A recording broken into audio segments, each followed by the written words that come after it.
अस्सलामुअलैकुम रहमतुल्लाहि व बरकातुहू। दोस्तों, मैं हूं मोहम्मद नदीम, आपका दोस्त और आपका प्यारा भाई।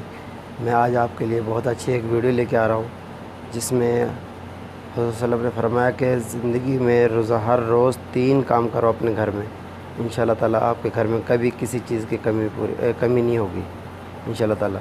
मुलाहिज़ा फरमाइए, आपको अभी दिखाते हैं थोड़ी देर में। ثلاثة أشياء يحتاج أن نقرأ صفحة من القرآن बेशक। كل يوم نقعد مع بعض، اسمعوا يا أمهات ويا آباء، اسمعوا والله اسمعوا. نجلس مع بعض، فكل واحد يقرأ صفحة من القرآن. صفحة القرآن تحتاج دقيقتين على الساعة، على الساعة دقيقتين، बेशक। ونقرأ حديث من أحاديث رسول الله. दूसरा काम। افتح رياض الصالحين، قال صلى الله عليه وسلم: المسلم من سلم المسلمون من لسان يده. صدق رسول الله. سكر الكتاب، خلصنا. صفحة قرآن وحديث، ويحتاج إما استغفار أو صلاة على رسول الله 100 مرة. والله الذي لا إله غيره أن الله سيطرح البركة في المال والعيال والبيت والطعام والشراب.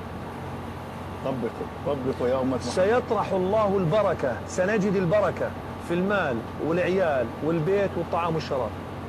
ما شاء الله.